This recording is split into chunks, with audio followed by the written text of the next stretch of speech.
Ada yang sudah pernah mencoba permainan ini? Belum. Nah, kodoknya ada dua warna. Ada warna hijau sama warna biru. Atau biru tua nih lah ya.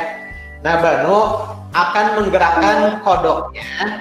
Nah, bagaimana caranya agar kodok hijau itu, nih, kodok yang hijau ini pindah ke sebelah kiri atau di posisi kalian tuh ini sebelah kiri aja ya, anggap. Jadi yang kodok hijau ini pindah semuanya ke sebelah sini, ke tempat yang ada kodok warna biru. Sedangkan kodok yang warna biru pindah ke tempat kodok yang warna hijau. Yang hijau, Pak. Oke, yang hijau. Oke. Terus pindahkan yang mana, Banu? Biru. Yang biru. Oke. Tuh, si biru bisa meloncati satu kodok ya. Kedua, Mbak. Kedua. Oke. Terus nggak bisa lewat. Hijau pertama. Hijau pertama. Biru. Biru. Terus Hijau. hijau. Terus jangan lama-lama. Hijau lagi. Apa? Hijau. Hijau lagi. Oke. Biru. Biru yang pertama kedua. Pertama. Oke, bagus. Hijau. Hijau yang keberapa? Kedua. Kedua.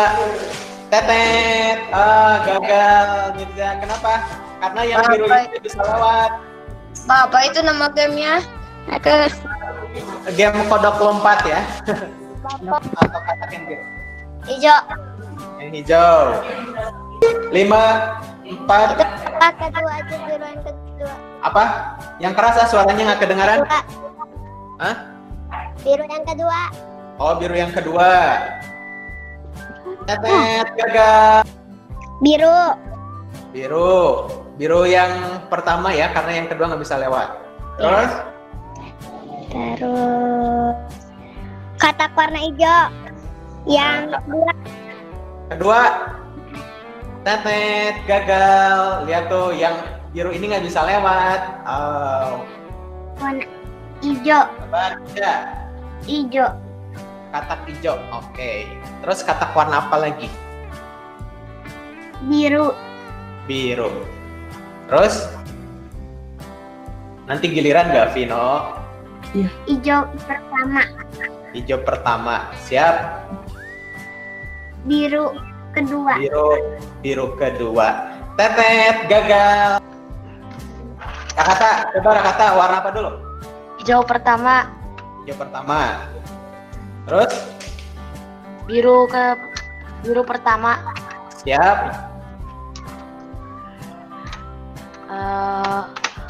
Hijau pertama. Hijau pertama. Terus? Hijau kedua. Hijau kedua. Tetet, gagal. Oh, siapa? Ya. Ya, silakan Paras. Yang pertama yang warna hijau, Pak. Hijau. Terus? Yang biru, yang pertama. Biru. Terus? Yang biru yang kedua. Biru yang kedua. Iya, bagus. Hampir. Lanjut.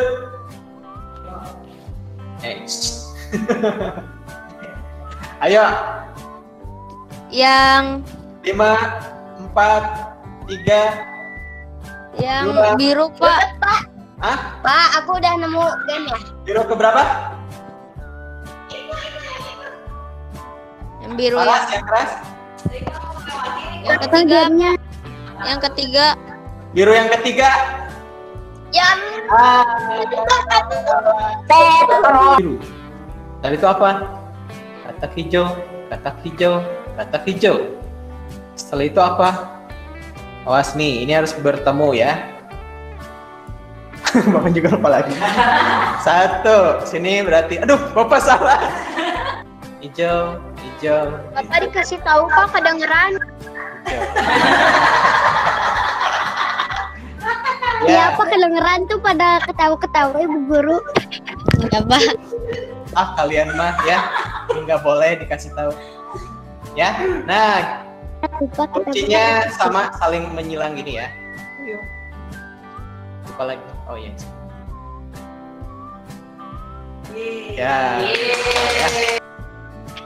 Oke, hari ini kita akan belajar tentang bagaimana menjaga kelestarian alam. Dan sudah kalian baca di modul kalian, khususnya di Sains PLH, kita manusia ternyata sudah dirusak nih. Padahal Allah sudah menjadikan kita sebagai khalifah di muka bumi. Nah, pertanyaannya adalah apa yang bisa kita lakukan? Apa yang bisa kita buktikan sebagai khalifah, sebagai manusia yang dijanjikan Allah untuk memimpin muka bumi ini? Nah, bagaimana Rasulullah ketika waktu kecil diasuh di Bani Sa'ad? Kalian tahu kan kondisi di Bani Sa'ad yang memang Panas, Pak. Halimatus Sa'diyah.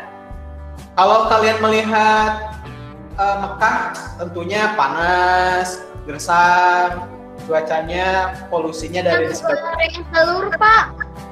Kenapa? Bisa ngegoreng telur tanpa api langsung aja di pasir. Oh, nah tidak kalau di Bani Sa'ad. Justru kenapa Rasulullah diasuh di Bani Sa'ad? Karena ternyata di Bani Sa'ad itu tempatnya sejuk, tempatnya justru berbukit-bukit, tempatnya justru udaranya masih bersih. Nah, itulah kenapa Allah menjadikan Rasulullah tempat untuk pengasuhannya, tempat dia belajar bahasa Arabnya yang fasih, yang bagus, ternyata di tempat yang bersih, jauh dari polusi udara. Nah, begitupun kita nih di Kota Bandung khususnya.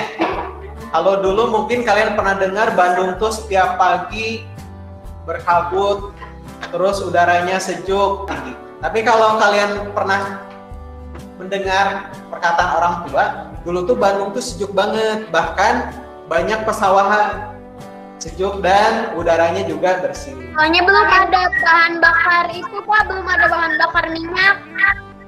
Bahan bakar minyak. Itu minyak apa sih, minyak tanah, minyak bumi. Ya. Betul, pokoknya intinya ketika udara di Kota Bandung dulunya bersih, tidak ada Terus polusi. ada pabrik-pabrik, Pak, jadi udaranya tercemar. Betul. Nah, siapa yang menyebabkan itu semua? Termasuk nih hewan dan tumbuhan. Nah, di layar Bapak akan sedikit mereview kembali tentang flora dan fauna yang ada di Indonesia yang hampir punah. Nah, di sini tumbuhan dulu yang Bapak perlihatkan. Salah satu yang sudah hampir punah itu yang pertama, nih ada bunga bangkai di daerah Bengkulu. Ini juga hampir punah. Juga sama di Pulau Jawa, Rafflesia arnoldi.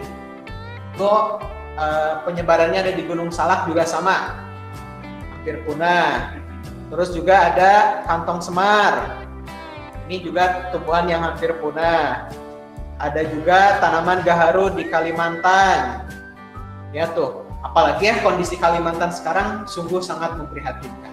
Kalau kalian melihat video ataupun kondisi hutan di Indonesia yang dulu sebagai paru-paru dunia, udah lihat di udah banyak ilegal pohon-pohonnya Yang langka banget hampir punah, Pak. juga terlalu hijau.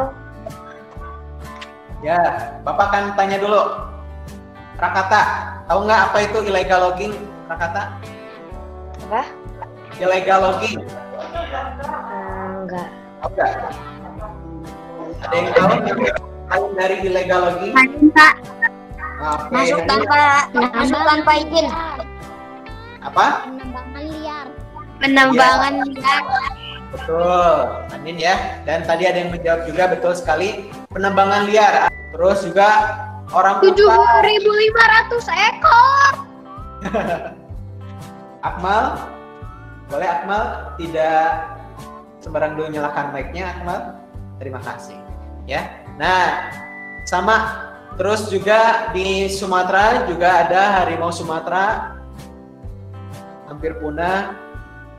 Nih manusia banyak yang memburu juga. Terus juga di Pulau Jawa, ini jumlahnya sudah tinggal 50 ekor lagi. Wah, kebayang ya. Padahal badak ini kalau melahirkan tuh sekali melahirkan lama banget ya. Jadi wajar kalau ternyata ini harus sangat-sangat harus kita jaga nih keberadaannya. Predatornya siapa lagi kalau bukan manusia ya yang ingin mengambil cula. Terus penyu hijau. Biasanya banyak yang orang mengambil telur-telur di pinggir pantai, padahal telur itu adalah yang memang akan nanti dikembangbiakan untuk dikembangkan untuk jumlah populasi penyu agar terjaga. Terus ada juga burung jalak Bali. Terus Komodo. Oh ya, kabar terbaru sekarang ternyata Pulau Komodo akan dijadikan Taman Jurassic Park. Ya. Jadi Iyalah, Indonesia Komodo kayak akan dijadikan dinosaurus. Taman Jurassic Park. Tujuannya mungkin lebih menjaga kelestarian Pulau Komodo, tapi mudah-mudahan memang arahnya ke sana ya, bukan untuk arah bisnis yang jadinya malah akan merusak populasi hewan ini. Terus ada juga kura-kura berkepala ular tuh di daerah Pulau Roti ya. Ini daerah dekat Nusa Tenggara Timur.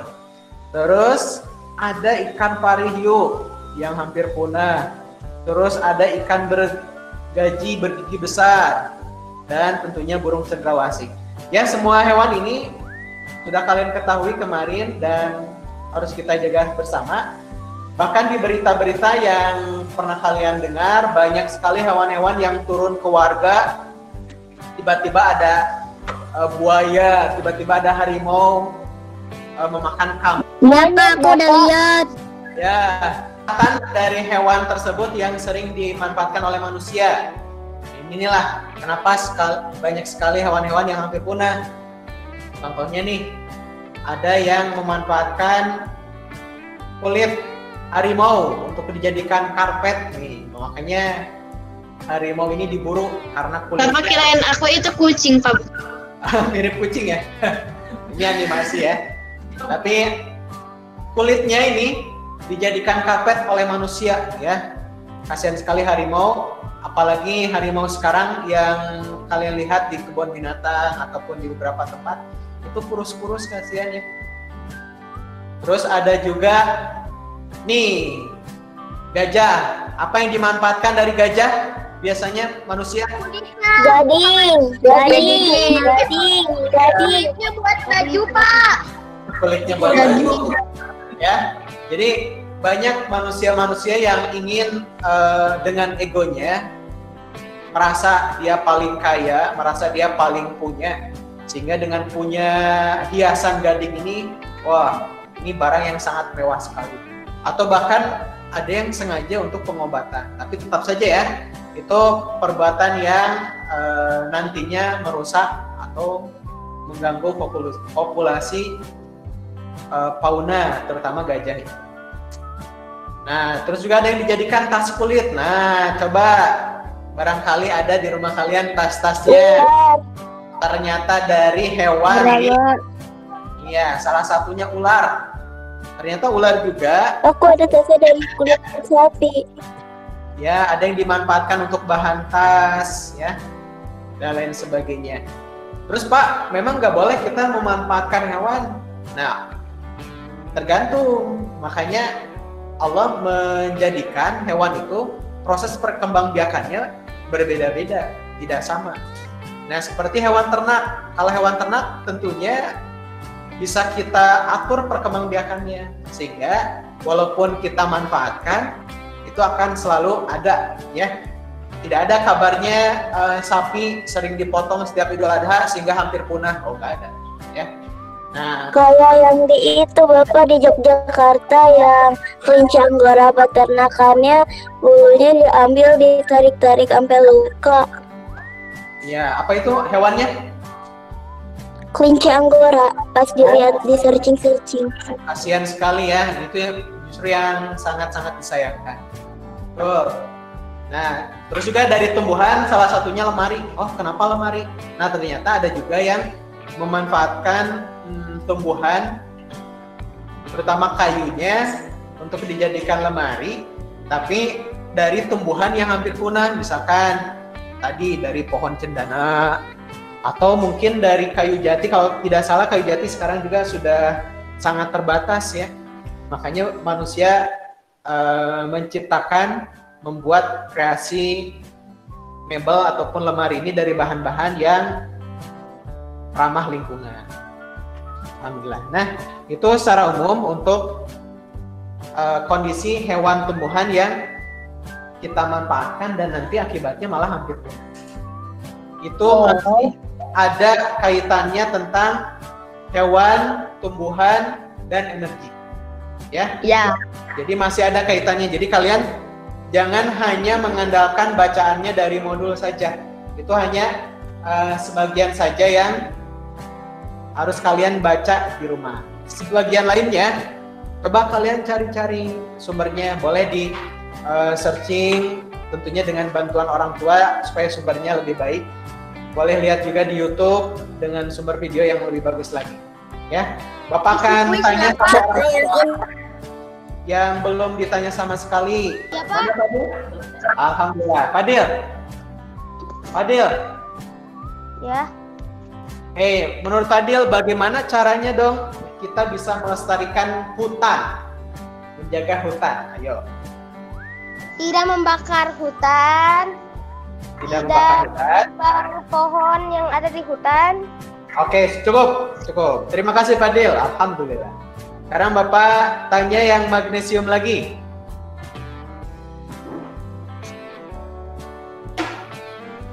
Menerapkan sistem tebang tanam.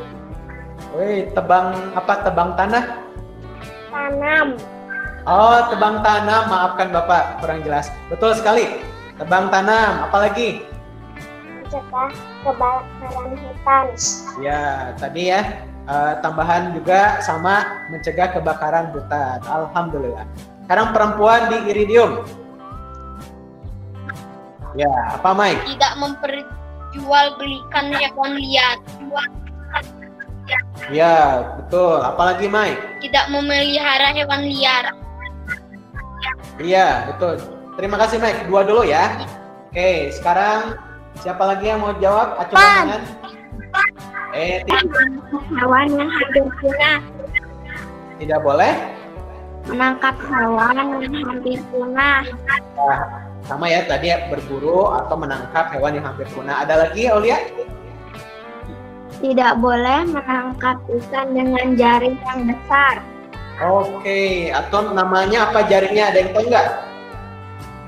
Jaringnya itu yang besar sehingga bisa menangkap semua ikan di laut.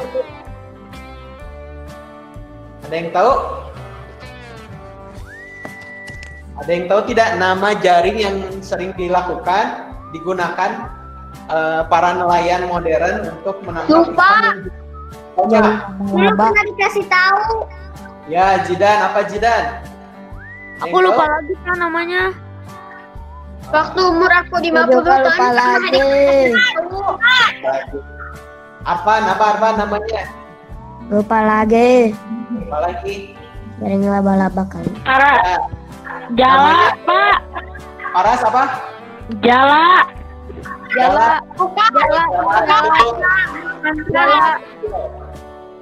Ya. Jala. Tapi ini yang ukurannya besar sampai kan dalam jumlah bertonton itu bisa diangkut dengan. Pernah nonton Finding Nemo? Pernah. Menangkap ikan dalam jumlah banyak itu sehingga ikan-ikan kecilnya itu juga ke bawah. Itu namanya adalah pukat harimau. Terus terakhir Bapak ingin tanya yang muncul saja. Hanin, coba Hanin.